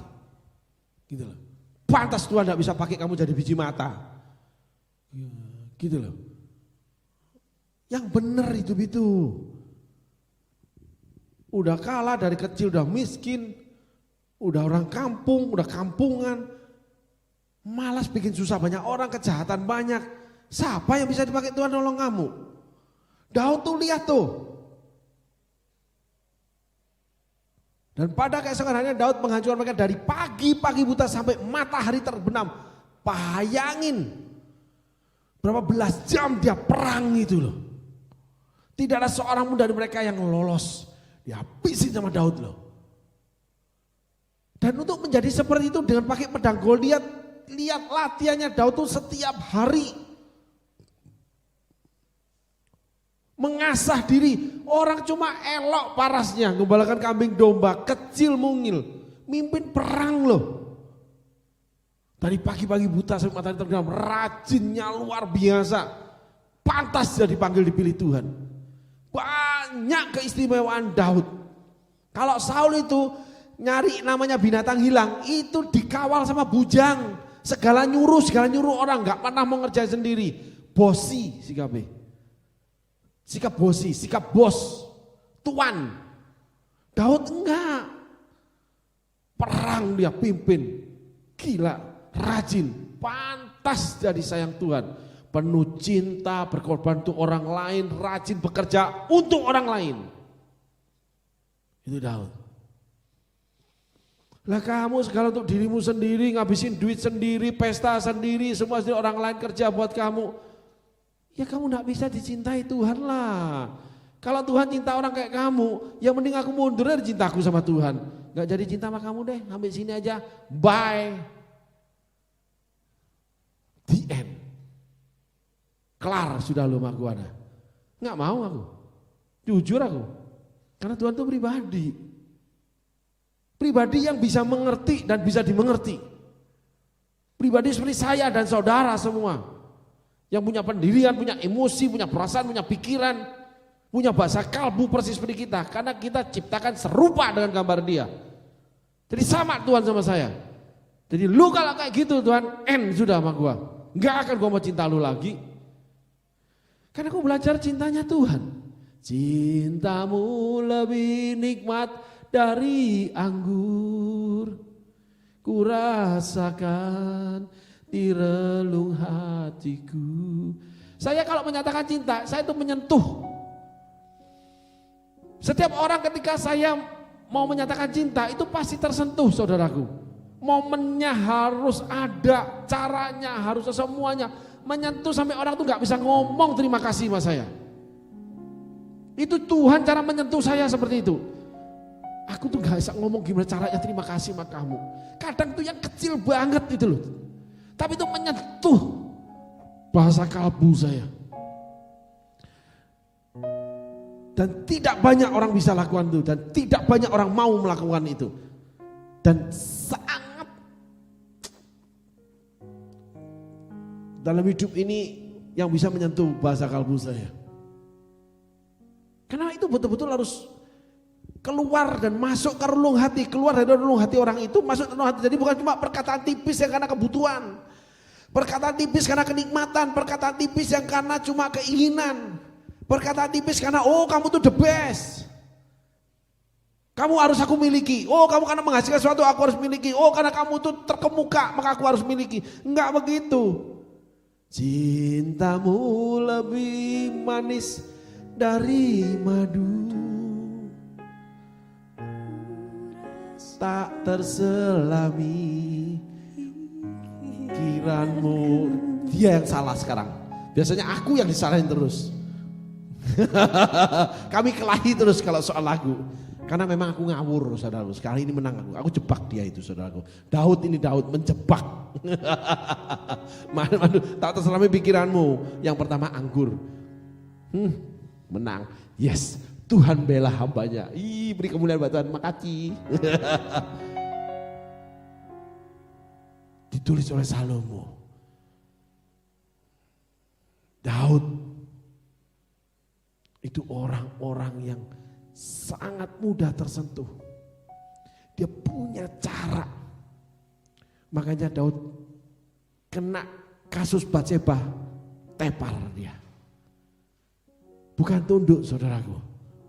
Dia ikut kehendak Batseba. Karena kena bahasa kalbunya. Tolong firmannya.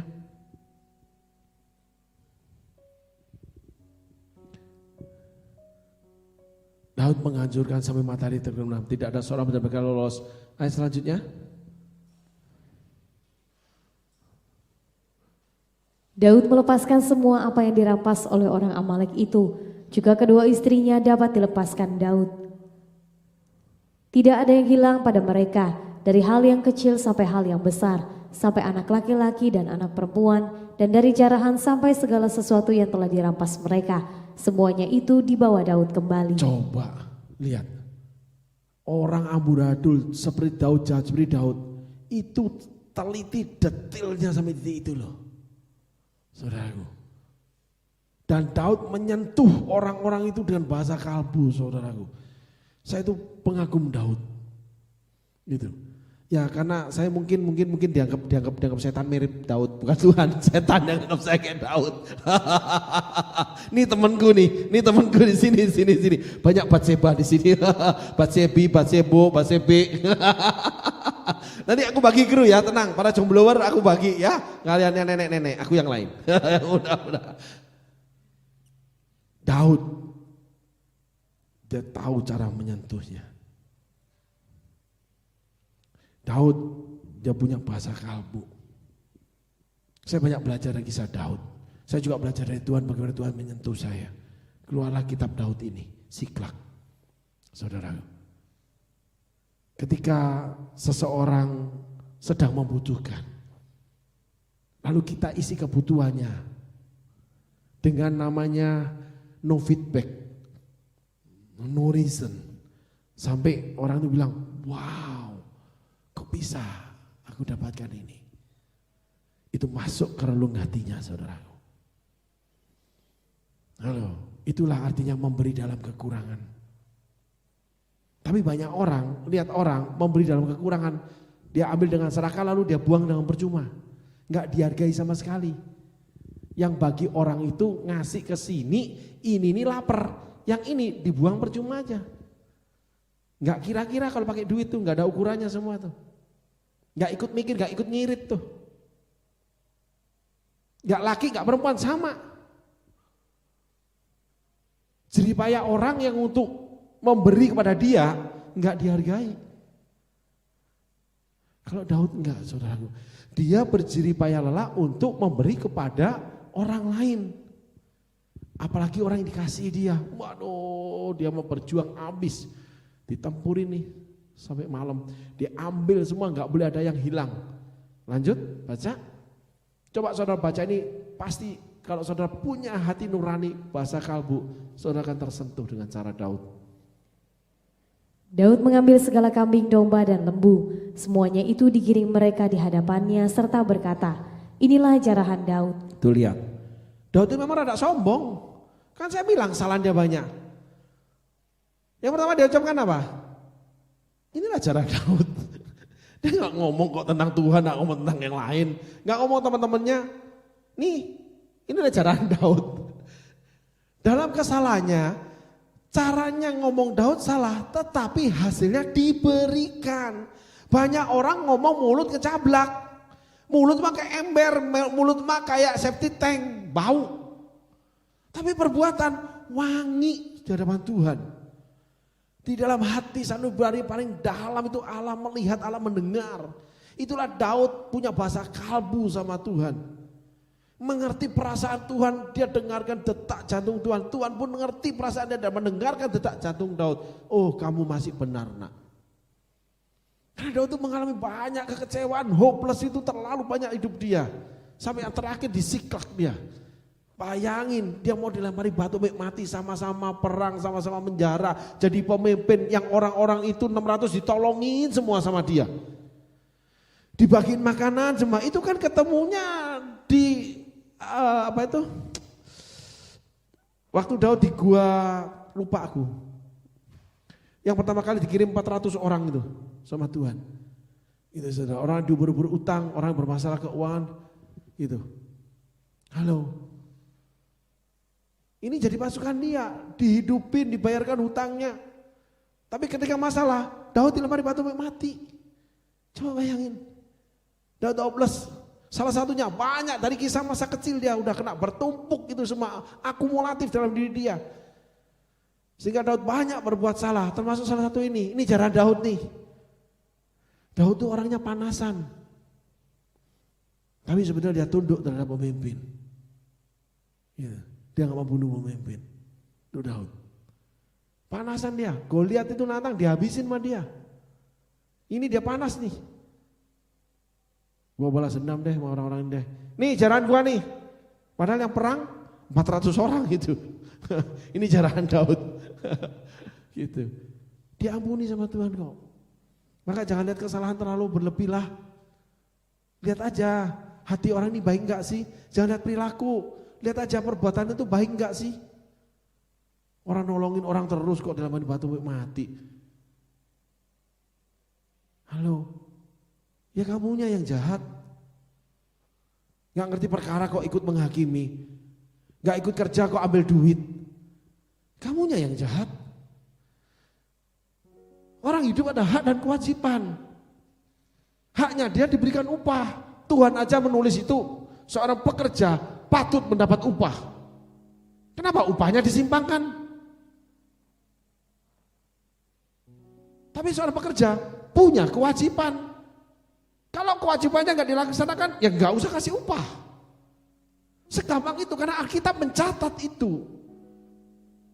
Daud lebih dari itu, yang nggak bekerja dikasih upah. Kamu orang bekerja, kamu nggak kasih upah, kamu ambil lagi upahnya. Hati-hati kamu, salah kamu itu. Jangan disimpangkan upah orang, jahat di hadapan Tuhan. Paling kamu ambil. Jadi penyakit nanti buat keluargamu itu. Gak bisa begitu saudaraku. Kita back to basic, back to Bible. Apa firman katakan kita lakukan. Daud itu lebih daripada yang seharusnya namanya hukum, kasih, dia cinta. Dia bagikan gak ada buat dia, gak ada. Mana ada buat Daud. Cuma dia itu sombong, jarahan Daud. Udahlah biarin aja, lupakan aja. Sombong dikit gak apa-apa. Kan kamu cinta dia, udah ngalah dengan kesombongannya. Gitu aja, lanjut. Ketika Daud sampai kepada ke-200 orang yang telah terlalu lelah untuk mengikuti Daud, yang telah dibiarkannya tinggal di dekat sungai Besor, maka keluarlah orang-orang ini menyongsong Daud dan menyongsong rakyat yang bersama-sama dengan dia. Daud mendekati orang-orang itu dan memberi salam kepada mereka. Kemudian mulailah berbicara semua orang jahat dan orang dursila di antara orang-orang. Stop. Saudara ngerti enggak ayat 21 itu? Ketika saudara berhasil, orang itu mendekati saudara. Ketika saudara susah, orang itu lari dari saudara. Tapi kalau orang itu tidak lari bela saudara, itulah cinta. Halo. Laki lagi susah lu tinggal selingkuh. Mau gimana sih? Ngomong gua nggak pernah selingkuh, apaan? Emang Tuhan tidak catat, saya tidak lihat. Suami kaya, oh cinta suami, nggak pengen kehilangan suami. Kenapa? Ya karena suami punya duit yang hidupin. Itu bukan cinta, itu kebutuhan namanya. Nggak bisa gitu. Termasuk suami, saudaraku. Cinta itu bukan kebutuhan, pengorbanan. Memberikan apa yang dimiliki untuk orang lain, apalagi yang dicintai.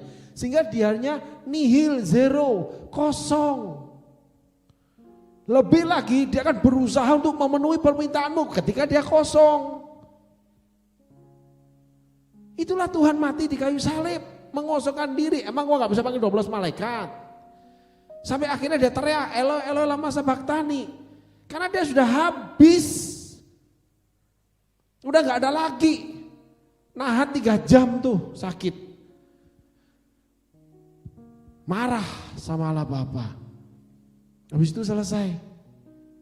Baru dapat upahnya tuh. Belum apa-apa, lu mah udah repot, recok, ngambek lah, lari lah.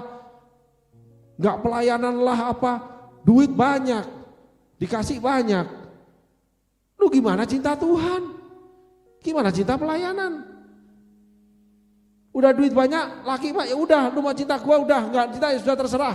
Yang penting duit udah ada di gua. Itu emang cinta? Itu pemerasan namanya bro. Gak ada itu. Manipulatif cinta semua. Hati-hati saudaraku. Belajar dari Daud. Ketika dia berhasil, dia menang. Nih datang lagi yang 200 nih. Tapi lihat hati Daud. Walaupun dipengaruhi orang-orang yang dikatakan Alkitab orang-orang jahat. Mencegah orang untuk terima duit. Gak ikut perang loh. Dikatakan Alkitab dursila, bayangin apalagi yang ikut perang nggak dikasih, yang pelayanan nggak dikasih duit, duitnya diambil, gila itu namanya, jahat banget sih, gitu saudaraku nggak boleh. Maka banyak pemimpin gereja yang dibunuh mati sama Tuhan, matinya susah, bertahun-tahun diranjang orang sakit, kena stroke lah, terlalu banyak makan dia duit itu. Perut segede galon aqua, segede gentong, badan udah modelnya kayak Obelik. Tahu Obelik kan? Obelik. Iya, perkasa sih perkasa. Diurapi Tuhan, badan kayak Obelik. Jantungan loh. Imam Eli itu makan berkat terlalu banyak. Mati di atas kursi goyang itu. Kaget soal anaknya mati di pertempuran. Mati dek kenapa? Serangan jantung, kaget. Kenapa? Makan persembahan semua. Yang lemak untuk Tuhanmu dimakan, yang untuk orang lain dimakan semua. Keluarga Eli keluarga jahat itu. Pendeta kaya raya, yang ikuti dia miskin semua. Di Smart People gak ada yang sungguh-sungguh diajarin bagaimana hidup berkelimpahan di dalam Tuhan. Walaupun mereka lari kayak kucing kupret, gak ngurus, hopeless, lupakan saja. Gitu saudaraku. Kenapa? Cinta. Kenapa? Ke depan harus kerjakan lagi. Sampai napas habis dipakai pulang, kelar sudah. Itu. Jadi cintamu terhadap Tuhan diuji, Daud diuji. Yuk kita lihat nih hati Daud nih. Sampai kedalaman ini loh. Orang ngomong bener loh, tetap diterjang sama dia. Itu hati Daud, kasih, pengorbanan, kosong, selalu memberi. Ayo ikuti, terus memberi. Bayangin, Daud tuh luar biasa hati kasihnya. Walaupun banyak kesalahan dia, termasuk kejahatan dia. Allah hukum dia, tapi Allah angkat dia. Itu Daud. Yuk lanjut sedikit saudaraku, tolong dibacakan firman-Nya. Kemudian mulailah berbicara semua orang jahat dan orang dursila di antara orang-orang yang ikut pergi bersama-sama dengan Daud itu, katanya, karena mereka tidak ikut pergi bersama-sama dengan kita, janganlah kita berikan kepada mereka apa-apa dari carahan yang kita selamatkan itu, kecuali kepada masing-masing mereka istrinya dan anak-anaknya. Itu boleh mereka bawa dan biarlah mereka pergi. Apa salahnya omongan ini realita, benar kan? Tidak semua realita yang kita anggap benar itu benar di hadapan Tuhan. Buktinya ini, kemudian mulailah berbicara semua orang jahat dan orang dursila di antara orang-orang yang ikut pergi bersama-sama dengan Daud. Yang ikut perang itu yang dikatakan dursila jahat. Bayangin, yang menurut kita salah yang gak ikut perang. itu tidak dikatakan apa-apa. Nggak dianggap salah sama Alkitab. Gila nggak? Mau tahu hati Tuhan, tahu perasaan Tuhan, itu loh ukurannya tulisan ini. Mau tahu cinta Daud, ini loh Daud. Sombong iya, tapi dia nggak pernah ambil buat dirinya. Sampai yang kurang pun dia kasih, semua dia kasih. Nggak ada buat Daud itu, nggak ada, nggak tertulis tuh. Ayat selanjutnya. Tetapi Daud berkata, janganlah kamu saudara-saudaraku berbuat demikian dengan apa yang diberikan Tuhan kepada kita, sebab Ia telah melindungi kita dan menyerahkan ke dalam tangan kita gerombolan yang menyerang kita. Tuh lihat Daud, jangan kasihan, kasih aja. Oh nggak bisa dong, enak itu, nggak boleh, nggak bisa. Kalau gitu diberikan ke yang lain aja. Gimana sih? Dursilah jahat loh. Ayat 24. Siapa yang mau mendengarkan kamu dalam perkara ini? Sebab bagian orang yang tinggal di dekat barang-barang adalah sama seperti bagian orang yang pergi berperang. Itu akan dibagi sama-sama. Coba bayangin, Daud loh, orang pergi perang sama enggak sama. Apalagi enggak ikut perang, perang cuma dikit dikasih nilai segitu. Yang pergi perang terusan perang dari pagi sampai malam sampai subuh. Itu enggak boleh dikasih. Dursilah jahat itu namanya. Saya kasih tahu saudara. Saya ulangi loh. Ini peristiwa Daud. Ini orang gak pergi perang. Dikasih Daud dengan sama nilainya. Lalu ada peristiwa di mana orang itu pergi berperang. Dengan orang tidak pergi berperang. Yang berperang cuma sedikit dikasih nilai. Yang pergi berperang itu dikasih nilai yang sama. Itu masih yang pergi berperang gak boleh terima loh. Sinting gak kira-kira hukum itu? Itu gak sesuai Alkitab bro. Apalagi diambil dikasih ke orang lain. Buset. Ini kejahatan ini. Kejahatan secara Alkitab. Secara manusia memang benar alasannya. Tapi belum tentu benar di hadapan Tuhan. Kita harus back to Bible, back to basic. Perkataan firman Allah itu nomor satu ukurannya. Bukan pikiran manusia. Coba bayangin, ini gak pergi perang dikasih sama, ini yang pergi perang gak dikasih. Susah gak hati saudara kok jadi pemimpin begitu? Pikir dulu, banyak kejahatan orang rohani. Karena menilai ini tidak layak terima. Gak bisa begitu, layak tidak layak biarkan Tuhan yang ukur. Tapi jerih payah upah pekerja dapat. Gak bisa begitu. Daud sama dapat, gak boleh, gak biarin mereka gak pergi kerja. Itu Daud, luar biasa Daud itu saudaraku. Selanjutnya. Dan demikianlah halnya sejak hari itu dan seterusnya. Hal itu ditentukannya menjadi ketetapan dan peraturan bagi orang Israel sampai sekarang. Bayangin cara Daud ini dijadikan firman Allah buat orang Israel. Demikianlah sejak hari itu dan seterusnya, hal itu ditentukannya menjadi ketetapan dan peraturan bagi orang Israel sampai sekarang. Kalau sampai sekarang sampai hari ini. Cara Daud kasih mereka tidak pergi berperang sama.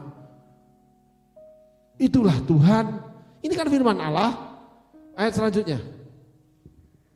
Ketika Daud sampai ke Ziklag, dikirimnyalah sebagian dari jarahan itu kepada para tua-tua di Yehuda, kepada teman-temannya dengan pesan, inilah pemberian kepadamu dari jarahan yang dirampas dari musuh Tuhan. Apa urusannya dengan tua-tua Yehuda gak ikut perang? Dikasih sama Daud.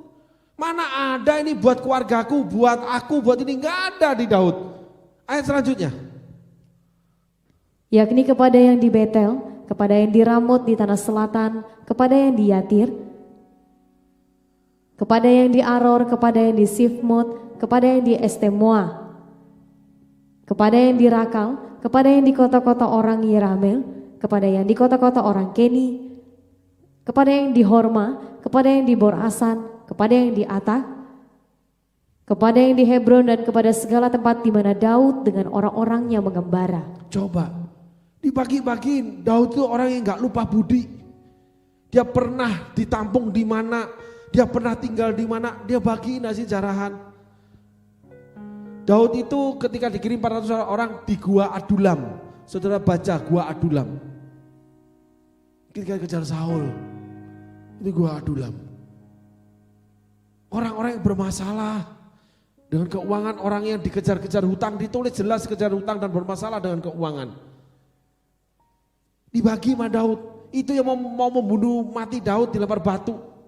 600 orang pergi. Halo, sama Daud dibagiin. Sama yang pergi nggak boleh. Tapi Daud bilang enggak. Coba bayangin, seorang pekerja patut dapat upah. Terus gak diupahin sama kita. Cilaka kita melanggar firman. Kejahatan itu gak boleh begitu. Dolak-dalik lidah. Alasan ini itu karena gak menyukai orangnya. Upah itu bukan suka gak suka, hasil kerja. Kalau gak suka ya jangan dipakai aja dia bekerja. Sudah selesai gak usah ngupahin. Kalau udah bekerja ya dikasih upahnya yang sama. Itu kejahatan manusia rohani. Pakai alasan rohani lagi. Gak patut, gak layak, gak pantas, gak ini, gak itu. Dibuat yang lebih berguna yang ini. Itulah alasan orang rohani di dalam gereja. Untuk pembagian namanya berkat. Yang miskin kasih dikit aja.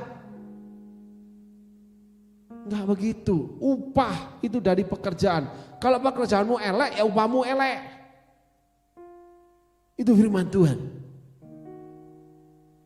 Tapi kalau pekerjaan bagus, kasih upah yang terbaik. Yang kurang bagus saja kasih terbaik, apalagi yang bagus. Kenapa gak boleh dikasih? Kenapa dolak-dalik? Karena melihat pribadi orang yang belum tentu salah. Bukan pekerjaannya, itu salah. Alkitab lembaga profesionalisme. Yesus orang yang paling pribadi yang profesional. Apa yang kamu tabur akan kamu tuai, itu profesional namanya. Mari saudaraku, jangan jadi orang benar yang jahat. Jadilah kamu dianggap jahat tapi dibenarkan sama Tuhan. Karena kejahatan ukurannya Tuhan, bukan ukuran kita. Daud orang yang banyak salah. Tapi saudara lihat, dia bagi berkatnya nggak ada untuk dia. Dia bagi ke seluruh orang-orang yang pernah menampung dia selama dia mengembara. Mana ada dia memperkaya diri. Dia ini ketika mendapat musibah nangis mau dibunuh mati sama orang-orangnya. Dia pergi berperang dari pagi sampai subuh lagi. Coba bayangin. Sedikit sombong sini jaraan Daud. Tapi lihat, dia bagikan semuanya bukan untuk dia. Gimana Allah gak jatuh hati sama Daud?